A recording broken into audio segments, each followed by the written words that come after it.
Yetdi o'lchab bir kesar Yer kitimda yarım bas O'zi shirin bollasal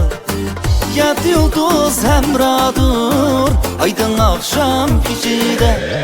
Mening yarım en güzel Güzellerinin içinde Ayet bedi yağmursun Anla yarim ey kumar Kıltay mısın ey nigar Sıvılgın kumar Ayet bedi yağmursun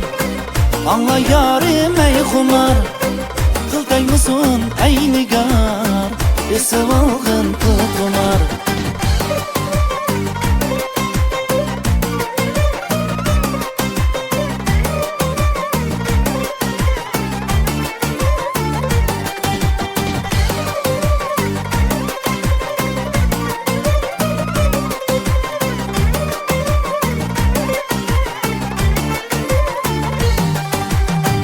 Yar kitimning beg'ida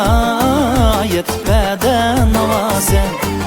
Aziz yarning nozlari bu yurakning davosi Yetunar oz ekan shu yigitga aslida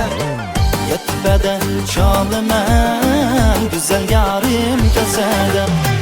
Yetmadi yavrusun Anla yarim ey xumar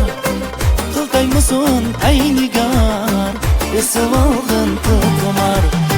Ayet bedi yavrusun Anla yarim ey kumar Kıltay mısın ey nigar Sıvılgın kumar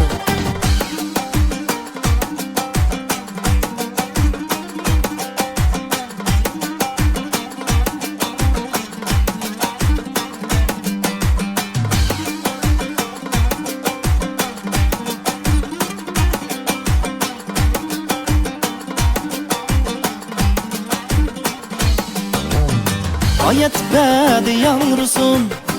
Anla yarim ey kumar Kıltay mısın ey nigar Sıvılgın kumar Ayet bedi yavrusun Anla yarim ey kumar Kıltay mısın ey nigar Sıvılgın kumar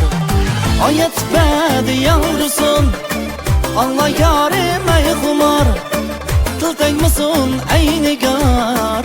Sıvılgın kumar Ayet bedi yavrusun Anla yarim ey kumar Kıltay mısın ey nigar Sıvılgın